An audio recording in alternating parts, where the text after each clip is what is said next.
지켜주리라. 할렐루야. 귀한 찬양 감사드립니다. 우리 가슴에 손 얹고 선포합시다. 하나님께서 나를 사랑하십니다. 나도 하나님을 사랑합니다. 하나님 앞에서 나는 존귀한 자입니다. 내 옆에 있는 분도 존귀한 자입니다. 사랑합니다. 축복합니다. 가을은 아름답습니다. 저녁 먹고 아내와 함께 공원을 거닐면 이제 잎새들이 점점점 더 붉은색으로 물들어 가고 있습니다. 형형 색깔에 돋보이는 자태를 잎들이 뽐내고 있는 그런 계절입니다. 지난주에도 말씀드린 것 같지만 우리는 자연 속에서 그저 아름답다 이렇게 끝날 일이 아니라 이 아름다운 자연 속에는 하나님의 신성이 담겨져 있기 때문에 자연에서 우리는 하나님의 살아계심을 경험할 수 있어야 합니다. 이 한 주간도 우리가 살아갈 텐데 자연에서 하나님의 실존을 더 깊이 경험하면서 무엇보다도 어제부터 시작한 다니엘 기도회를 통해서 저녁마다 큰 은혜 받는 우리의 자연에서의 힐링과 말씀을 통해서 우리 영의 회복이 일어나는 은혜가 있으시기를 주님의 이름으로 축복합니다. 오늘 말씀의 제목은 고발당한 바울과 실라입니다. 여러분 혹시 누구로부터 고발당해 보셨어요? 고발당한 바울과 실라. 지난번에 우리는 두하디라 시의 자주장사로 있었던 이 루디아라고 하는 한 여인을 살펴보았습니다. 루디아가 왜 하나님의 은혜를 입었다고 말씀드렸습니까? 저가 몇 명의 여인들과 함께 기도하는 곳에 있었기 때문이었습니다.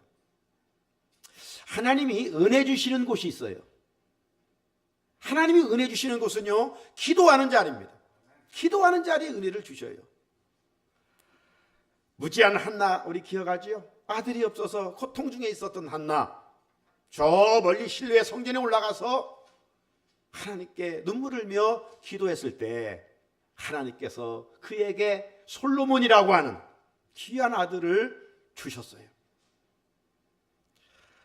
히스기야, 어제 다니엘 기도를 통해서 들었던 본문의 말씀들이었습니다. 그가 국가적인 위기가 찾아왔을 때 그 편지를 받아보고 성전에 올라가 편지를 펴고 하나님께 나라와 민족을 위하여 기도했어요. 그럴 개인적인 위기가 찾아왔을 때, 죽음의 위기가 찾아왔을 때 또 벽을 향하여 얼굴을 향하고 그가 기도함으로 국가는 위기에서부터 하나님께서 건져주셨고 그가 기도함으로 죽음의 위기에서 생명을 15년 연장받았다는 것을 우리가 알 수가 있는 것이죠. 엘리야도 어떤 사람입니까? 갈멜산에 올라가서 간절히 기도하다가 불의 응답으로 준비되었던 재물을 다 태우고 이방 신을 섬기는 자들에게 참 신이신 하나님을 드러내는 일을 했던 것을 알 수가 있습니다. 그런데 기도할 시간에 기도하지 않고 잠들어 있으면 어떻게 될까요? 하나님의 영광을 가려게 되는 거예요. 베드로가 예수님을 3년이나 따라다녔어요. 그런데 예수님께서 같이 기도하자라고 분명히 말씀했는데 피곤했는지 어떤지 모르지만 기도할 시간에 잠자고 있었어요. 베드로가. 그 결과 계집종 아이 앞에서 나는 예수님을 모른다 3번씩이나 부인하고 말았어요. 그리고 다른 제자들은 다 어디론가 예수님이 십자가에 못 박힐 때 도망가고 말았어요. 기도하지 않을 때 이런 배반과 부인의 자리에 서게 되는 거예요. 우리가 살펴보고 있는 사도행전은 별명이 있었다고 그랬어요. 성령행전이요 기도행전이라고 그랬습니다. 우리가 살펴본 것처럼 사도행전에는 기도의 물줄기가 끊임없이 흘러가고 있어요. 각 장마다 기도의 역사, 기도의 기적이 기록되어 있어요. 마가다락 앞에 120명이 모였어요. 저들이 약속하신 것을 가지고 붙들고 기도했을 때 바람 같은 성령과 풀 같은 성령이 임하지 않았습니까? 베드로와 요한이 성전에 기도하러 가다가 안진뱅이를 만나게 되었고 주님의 이름으로 안진뱅이를 일으키지 않았습니까? 10장에 가보게 되면 백부장 고넬료가 나옵니다. 그는 이방인입니다. 하지만 그는 기도하는 사람이었습니다. 기도하는 중에 하나님이 환상을 보여주셨고 요바에 있는 베드로를 초청해서 말씀을 듣다가 온 가족이 회개하고 예수 그리스도를 믿고 구원받는 일이 일어났던 거예요. 베드로가 예수님을 전하면서 감옥에 갇히게 되죠. 그때 교인들은 어떻게 했을까요? 염려, 근심하고 두려워만 하고 있었을까요? 아닙니다. 사도행전 12장 5절에 보면 이에 베드로는 옥에 갇혔고 교회는 그를 위하여 간절히 하나님께 기도하더라. 간절히 하나님께 기도할 때 하나님께서 응답하사 베드로를 추록시켜 주셨어요. 이처럼 성경책은 기도하는 사람들이 은혜 받은 것을 계속 증거하고 있어요.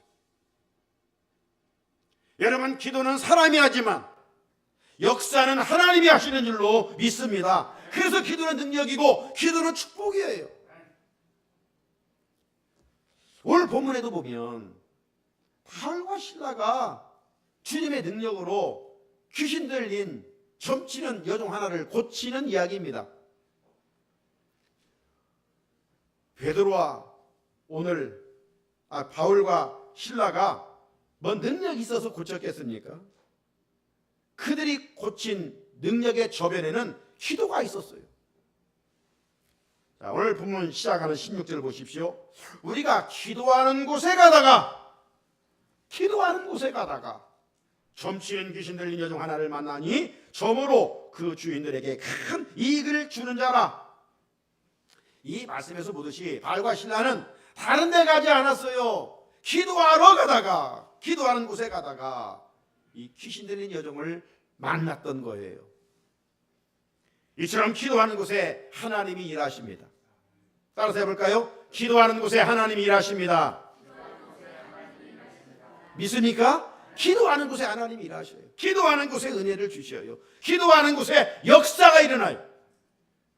사랑하는 성도 여러분, 세상 종교의 기도는 종교적인 의례에 불과합니다. 왜 그럴까요? 저들의 기도의 대상은 인격체가 아니라 사람이 만든 것에 불과하기 때문입니다. 하지만 기독교의 우리가 믿는 하나님은 어떤 하나님이에요? 인격체이신 하나님, 살아 역사하시는 하나님이신 줄로 믿습니다. 그렇게 기도에 반드시 응답이 있어요. 주님은 마지막 때에 우리들이 열심히 할 것을 명하셨어요. 여러분, 이 한 주간 무엇을 열심히 하면서 살고 싶습니까? 남은 인생에 무엇을 열심히 하면서 좀 가치 있고 보람 있게 살고 싶습니까? 가치관에 따라 좀 다를 거예요. 그런데 우리 주님이 마지막 때 우리에게 요구하는 것이 뭐냐? 기도하는 일에 열심을 내라는 거예요. 기도하는 일에. 베드로전서 4장 7절 말씀입니다. 같이 한번 읽어볼까요? 시작. 만물의 마지막이 가까웠으니 그러므로 너희는 정신을 차리고 근신하여 기도하라. 만물의 마지막이 가까웠어요. 우리 싫든 좋든 죽음을 향해 달려가고 있어요. 그 죽음이 언제인지는 알 수 없어요. 마지막이 점점 가까우고 있어요. 이때 우리가 할 일이 뭐냐? 돈 버는 일이겠어요? 이제 이 나이에 그것을 힘써야 되냐요? 기도하는 일에 힘쓰라는 거예요. 돈 버는 이상 기도하는 일에 힘쓰라는 거예요. 그러면 하나님 명령 앞에 오늘 내 자신에게 진솔하게 물어봅시다. 하루에 얼마만큼 기도하고 있는가? 얼마만큼 하나님 의식하고 살고 있는가? 얼마만큼 말씀과 더불어 살고 있는가? 기도는 우리가 흔히 영혼의 호흡이라고 말합니다. 여러분, 우리가 호흡이 곤란하면 중환자실에 가야 돼요. 아무것도 할 수 없어요. 이처럼 기도하지 않으면 우리 영은 병들어 있는 거예요. 하나님의 자녀답게 세상에서 살아갈 수가 없어요.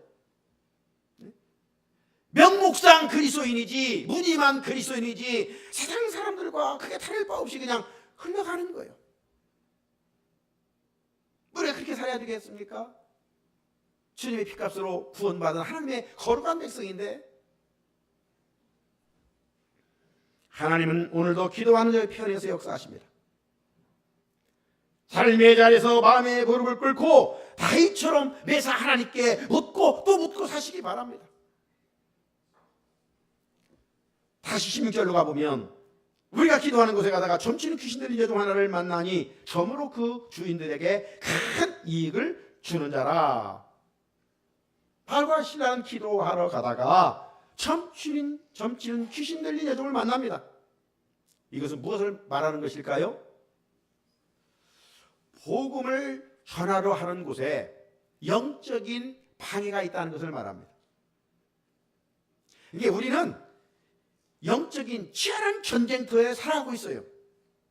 마귀는 끊임없이 우리를 넘어뜨리려고 하고 있기 때문에 우리의 신앙을 세속화시키려고 어떻게든지 우리를 찾아와요.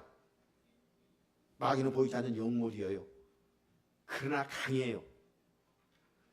아주 집요해요. 교활해요. 우리가 깨어있지 않으면 얼마든지 넘어가요.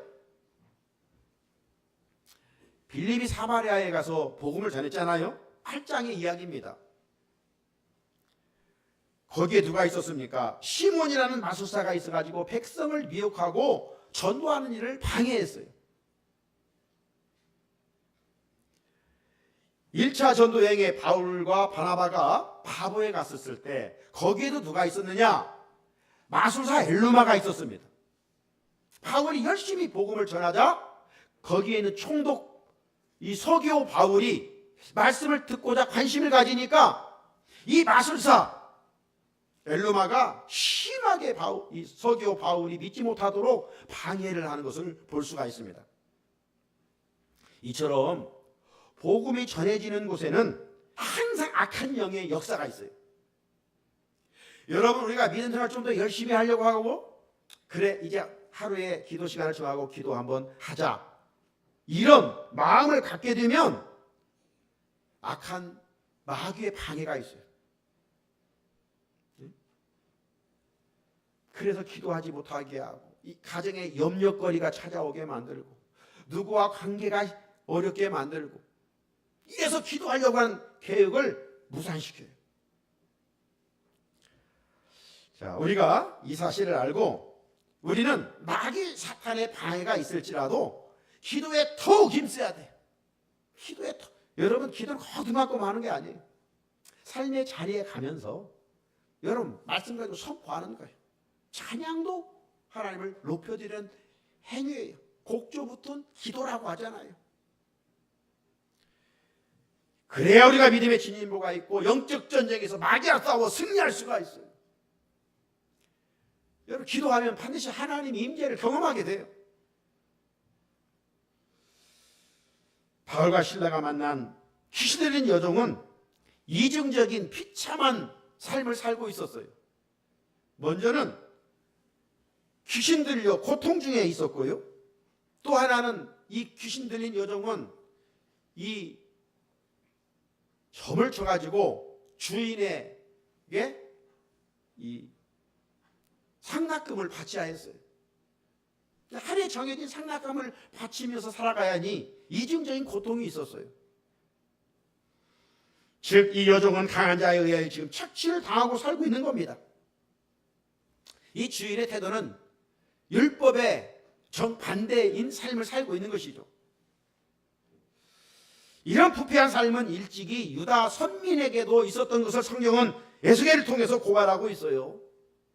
에스겔 22장을 보면요, 제사장들은 율법을 범하고 선지자들은 허탄한 이상을 보고 거짓 복수를 행했어요.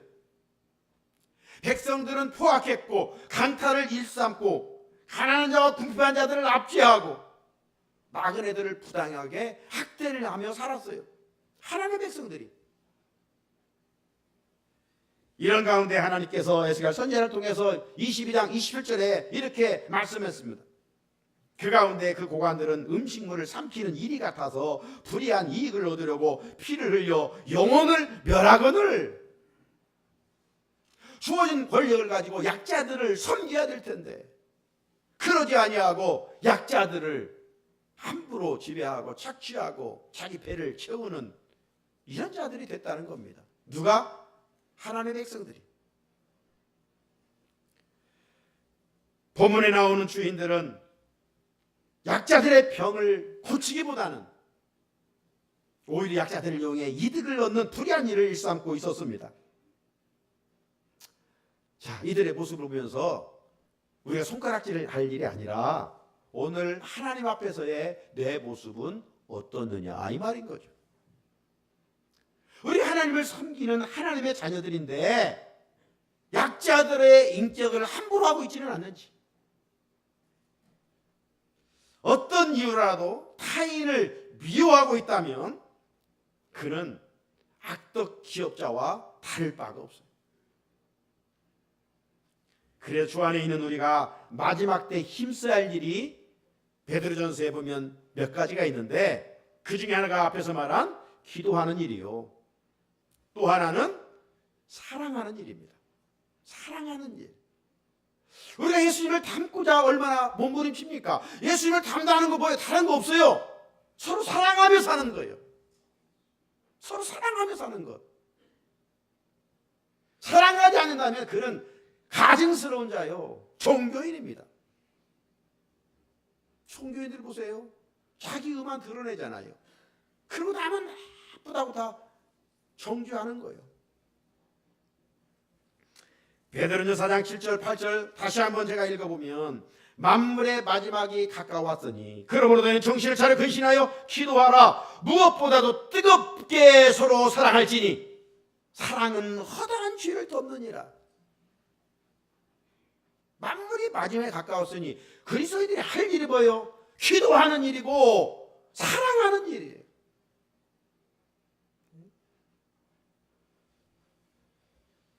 여러분, 귀신은 영적 존재이기 때문에 바울과 실라가 하나님의 사람임을 즉시 알았어요. 영물이니까. 그렇게 귀신 들린 여자는 바울 일행에게 이렇게 소리 지릅니다. 17절에 그가 바울과 우리를 따라와 소리질러 이르되 이 사람들은 지극히 높은 하나님의 종으로서 구원의 길을 너희에게 전하는 자라 하며, 영적 존재인 귀신은 하나님을 지극히 높은 하나님이라고 부릅니다. 귀신도 하나님을 높여요. 그런데 우리가 나를 구원해 주신 하나님의 이름을 소홀히 여길 때가 있어요. 아니, 하나님의 여호와의 거룩하신 이름을 내 행위로 먹칠할 때가 있어요. 그러면 아니 되겠지요. 지극히 높으신 하나님, 이 고백은 피조물 모두의 고백이 되어야 돼요. 당시 헬라인들은요, 최고의 신 제우스를 섬겼어요. 그리고 베니게 사람들은 헬론이라는 신을 최고로 섬겼어요. 하지만 그건 착각이었어요.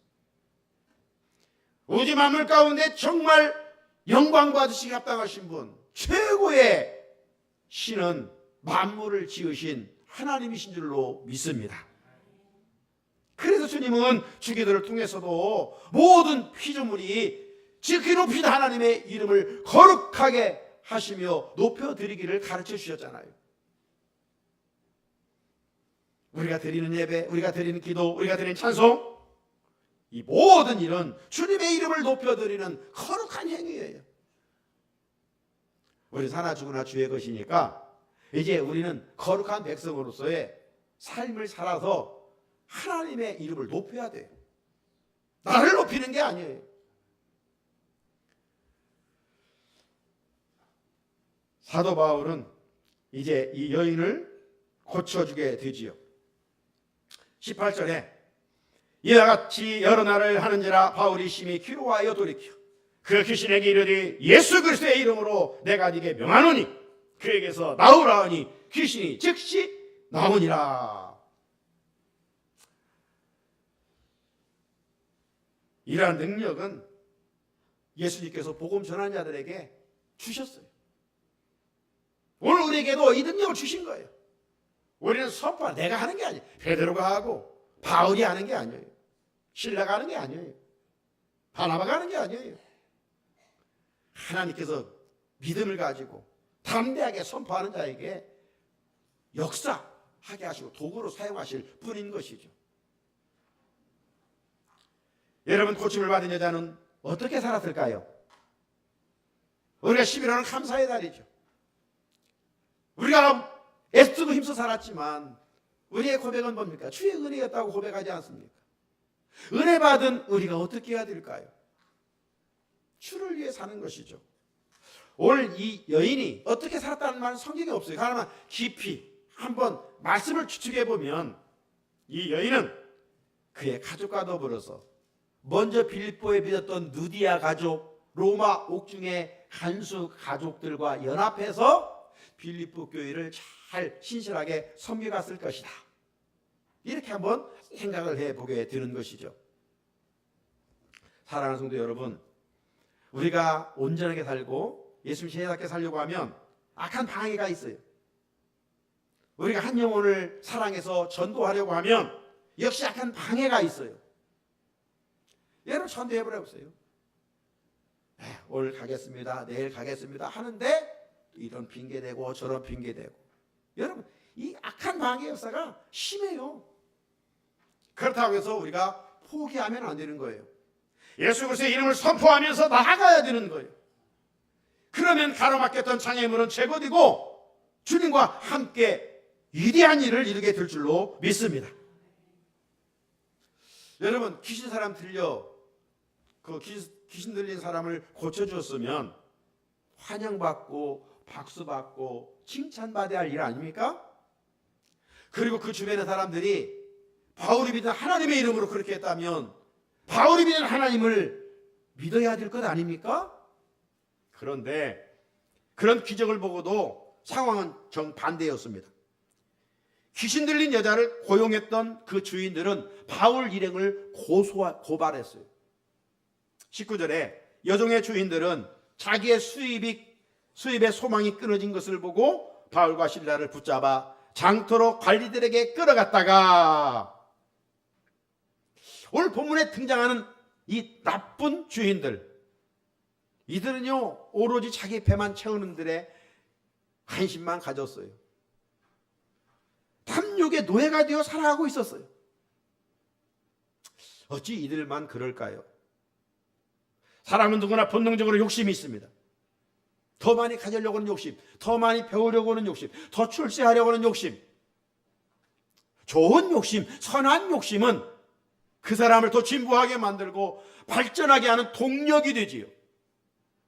그러나 욕심은, 과욕은 문제입니다. 그래서 하나님은 성경 욕심을 가리켜서 우상 숭배라고까지 했어요. 골로새 3장 5절입니다. 그러나 땅에 있는 지체를 죽여라. 곧 음란과 부정과 사욕과 악한 정욕과 탐심이니 탐심은 우상 숭배니라. 왜 탐심이 우상 숭배일까요? 탐심의 저변에는 보이는 그것을 하나님보다 더 사랑하기 때문입니다. 물질을 하나님보다 더 사랑한다면 그건 물질을 섬기는 우상이요. 하나님 신 자녀를 하나님보다 더 사랑한다면 그 역시 우상 숭배인 거예요. 하나님의 자리에 다른 걸 놓아서는 안 돼요. 그런 영적인 질서와 우선순위를 두고 살아가면 하나님이 필요한 것들을 채워주셔요. 여러분, 성경에 추락한 사람들의 공통점이 뭡니까? 하나같이 탐욕의 노예가 되어 살아갔어요. 아간도 그렇고요, 가룟 유다도 그렇고요, 초대교회 우리가 살펴봤던 아나니아 사피라 부부도 마찬가지예요.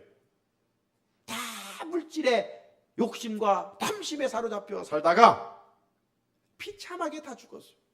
하나님의 심판을 받았어요. 물질의 욕심이 단순히 물질의 욕심이 아니라 하나님보다 더 사랑하기 때문입니다. 그래서 디모데서 6장 10절 우리가 잘 아는 말씀이 있죠. 성경은 이렇게 경고합니다. 돈을 사랑함이 일만하게 뿌리가 되나니 이것을 탐내는 자들은 미혹을 받아 믿음에서 떠나 많은 근심으로써 자기를 찔렀도다. 하나님이 우리에게 물질 필요한 걸 아셔요. 복의 근원이신데 복을 누려야 돼요.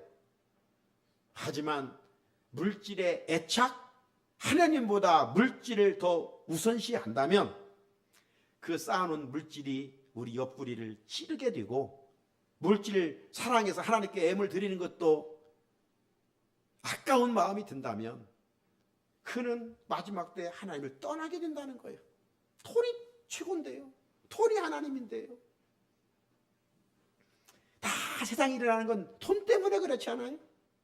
돈 때문에 다. 그래서 성경은 돈과 이 말에 대해서 이야기를 많이 하고 있어요. 말 때문에 문제가 일어나고 돈 때문에 문제가 일어나서 성경은 벌써 다 알고 불조심 이상으로 말 조심하라. 죽고 사는 것이 네 혀에 있다. 돈은 사랑할 것이 아니라 관리하라고 준 거예요. 관리하라고. 근데 사람은 함부로 하고 사랑의 대상 사람은 함부로 하고 돈은 사랑하고 이러니 세상이 가치관이 뒤죽박죽 된 거예요. 무질서한 거예요. 본문에 등장하는 주인들이 바로 탐심에 빠져 살았어요. 선한 일을 악한 일로 보았습니다. 타인의 고통을 보지 못하고 타인의 고통을 자기 이익의 소망으로 여겼던 것이죠. 그래서 이제 바울이 고쳐주니까 더 이상 점을 칠 수 없어 이득을 얻게 되지 못하자 고발을 하게 된 거예요. 어떻게 이야기합니까? 상관들에게 20절 21절로 가면 이 사람들이 유대인인데 우리 성을 심히 요란하게 하여 로마 사람인 우리가 받지도 못하고 행하지도 못할 풍속을 전한다 하거늘 주인들은 귀신이 들린 여종이 고쳐졌다는 이야기는 싹 빼버리고 오직 민족적 편견에 사로잡혀가지고 상관들에게 고발을 했어요. 오늘날도 불신자들은요 우리가 예수를 믿는다는 단 하나만 이유로도 미워하고 싫어합니다. 물론 그리스도인들이 말씀대로 살지 못한 이유도 있어요. 하지만 세상 사람들은 한 사람의 잘못을 전체 기독교인들에게 뒤집어 써버립니다. 그렇기에 나은 사람이 세상에서 선한 영향력을 끼치며 살아야 할 이유가 여가 있는 거예요. 내 한 사람이 예수 잘 믿으면 그리스도인 뭐가 칭찬을 받고 예수면 내 한 사람이 삶의 주변에서 엉망으로 살면 예수 믿는 것들이라고 도매급으로 다 취급당하는 거예요. 그래서 이걸 먹고 전도의 문이 닫히는 거예요. 사랑하는 성도 여러분, 그러니까 우리는 바울처럼 기도해야 돼요. 뭘 기도해야 될까요? 하나님, 내 욕심과 정욕을 날마다 십자가에 못 박고 살게 하소서. 오늘날 우리의 이러한 믿음이 성도답게 살고 마침내 주변에 하나님의 나라를 세워가게 됩니다. 그렇지 않냐고 여전히 우리의 본능대로 탐심과 욕심을 부리고 살면 그것이 마침내 내 옆구리를 찌르는 무서운 도구가 된다는 겁니다. 그러니까 늘 내 부족함을 알고 성령 하나님께 기도하며 살아야 됩니다. 자, 바울을 일행은 어디를 가든지 유대인 동족으로부터 핍박을 받았어요. 그런데 오늘 본문을 보면 처음으로 이방인에게 고소를 당해서 많은 매를 맞고 옥에 갇히게 됩니다. 22절 23절을 보면 무리가 일제히 일어나 고발하니 상관들이 옷을 찢어 벗기고 매로 치라 하여 많이 친 후에 옥에 가두고 간수에게 명하여 든든히 지키라 하니. 자, 이런 상황쯤 됐으면 바울 신라는요 하나님께 막 원망할 일이 생긴 거예요. 왜 그렇습니까? 원래 바울은 아시아에 가서 복음을 전하려고 했잖아요. 그래서 성령께서 굳이 마게도냐, 오늘날 말하면 유럽으로 건너가서 복음을 전하라고 했어요. 그러면 그 가는 길이 평탄해야 될 거 아니에요? 그런데 하나님 말씀에 순종하고 가서 복음을 전했는데 결과는 이렇게 매맞고에 갇히는 거예요. 그러면 하나님 왜 그렇습니까? 내가 아시아로 가려고 하지 않았습니까? 이렇게 막 원망할 수도 있었는데 그는 그렇지 않았어요.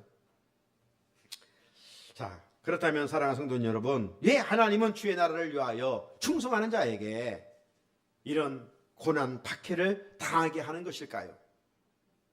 여러분, 우리 믿음의 생활에 반드시 고난이 있다는 것을 말씀해 주시는 것이고, 또 하나는 그런 고난 가운데 오직 하나님만 의지하게 하기 위함입니다. 고린도후서 1장 9절에 우리는 우리 자신이 사형 선고를 받은 줄 알았으니 이는 우리로 자기를 의지하지 말고 오직 죽은 자를 다시 살리시는 하나님만 의지하게 하심이라. 할렐루야. 오직 하나님만 의지하게 하심이라. 이게 세상에 두 종류가 있어요. 고난받으면 자기 경험, 자기 지식, 자기 능력으로 해결하려고 하는 사람이 있고, 아니면 나는 아무것도 할 수 없음을 인정하고 오직 하나님만 의지하는 사람이 있습니다. 우리 인생길에서 어떤 태도를 취해야 할까요? 다음 주일 이어지는 바울과 실라의 삶을 통해서 그 답을 얻을 수 있습니다. 사랑하는 우리 성산의 성도 여러분, 오늘 본문에 보면 바울과 실라는 기도하는 곳에 가다가 결과적으로 하나님의 놀라운 능력을 경험했어요. 다니엘 기도입니다. 21일 동안 어제부터 시작은 그게 바로 우리가 기도하는 자리고 기도하는 곳으로 가는 길이에요. 하지만 평탄하지 않아요. 연속곡도 봐야 되고 어디를 가야 되고 이런 일들이 참 많아요. 오늘 그들은 그 일로 매를 맞아야 했고 옥에 갇히기도 했습니다. 하지만 이들의 삶이 고난으로만 끝났다면 우리가 예수 믿을 이유가 하나도 없어요. 하지만 하나님은 항상 역전승을 경험하게 하십니다.